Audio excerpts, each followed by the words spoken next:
Hey everyone, so welcome back to another episode video of This Is My Life. Today's episode, I'm going to talk about when I became a writer. So back when I was 12, 13 years old, my mom approached me while I was sitting on the porch. It was summertime. I can't remember if I was in summer school or not. I don't know. And she handed me a composition book that she purchased for me from Odds and Ends. Odds and Ends was a store back in the 90s, well, 80s and 90s, that it was like our Dollar Tree today. I love that store. The composition book only cost 39 cents. 39 freaking cents. Okay, where can you buy any kind of notebook for 39 cents? Well, anyways, she gave me the notebook and she gave me a pencil, pen. I can't remember. That was so freaking long ago. I'm 45, so that was back when I was 12 or 13. So you do the math for me. I sucked at math. And she said, do something with this. And I'm thinking, well, what could I do? And then she goes, write something. So I lay down on my stomach on the porch and I just started scribbling away at the pages. And before I knew it, I had written a short story. I read it to my mom. She loved it. And from then on, it was like I always had a notebook and a pen or a pencil with me everywhere I went. And I was just scribbling away in these notebooks. I had composition books. I had one subject notebooks. And I stuck to short stories. When I was in class and we had some like downtime in class, I would pull out the notebook and I would just be scribbling away, writing a story. And a couple times I did get caught and I had to put the notebook away. Other times I didn't. And it just kept growing and growing and growing. And I'm like, you know what? I'm really good at this. So I just kept writing. I kept writing. And in my head, I'm like, you know what? One day I might get published. I might get published. And then the other side of me is like, you know what? You're from some small ass little country hick ass town. You think you're going to get published? Psst, you won't get recognized for nothing. So I kept writing. I kept writing. And my mom bought me one of those Smith Corona word processor things, little electric typewriter thing. We had a regular computer, but that was my sister's. And I would type on that, and I saved it on those three by five hard square things. I don't know what the hell they're called.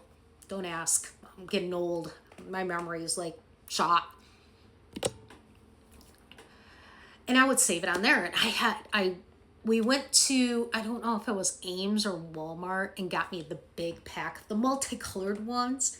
And I would save the stories on it. And there would be like 3 stories per disc. And it seemed like my collection was growing and growing and growing. When I graduated from high school, I had written probably about 100 short stories and 3 actual longer stories. They were more like novellas, because you have your short stories, then you have your novellas, and then you actually have your novels. Novels are the ones that everybody reads. Novellas are like shorter versions of a novel, and then short stories are just a few pages. I had 100 short stories and I had like 3 to 5 novellas. And I kept telling myself, I want to get published. I want to get published. And my mom always said to me, you know, I want to see your name in print. So time went on and things changed in my life and I stopped writing and I dealt with a lot of stuff in my life, a lot of trauma. And then my mom had passed away and that kind of killed my dream, because I'm like, you know,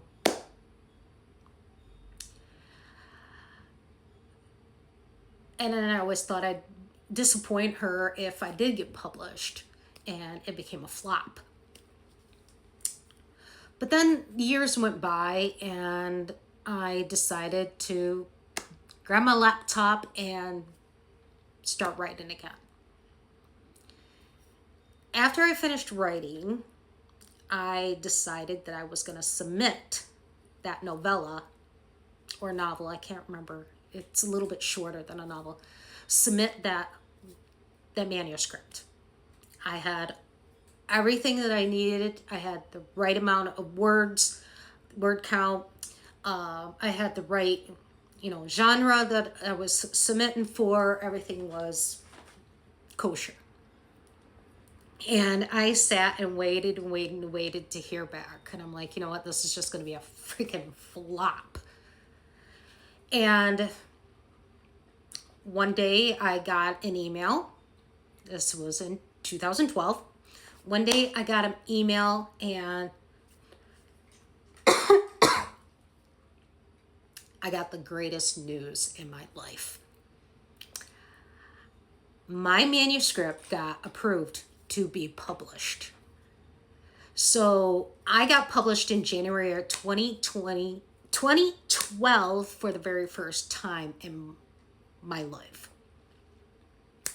And I could not believe it, that this book was published. And that book, it's entitled The Preacher's Daughter. And you can find it on Amazon. You can find it on Barnes and Noble. It's everywhere out there on the internet.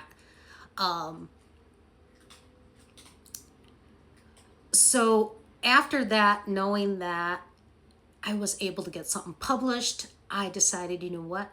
Keep writing. Keep writing. Don't let that dream go away. Okay? Don't be a one-hit wonder. As of today, I have a total of 25 to 28 books published. I have a story in mind that I might be working on soon, but I gotta get some things done first. So yeah, I write juvenile, which is our younger kids, young adult romance, and nonfiction. Nonfiction was a new thing that I started about 5 years ago. 4 or 5 years ago, I started doing nonfiction. But my main genre is adult romance.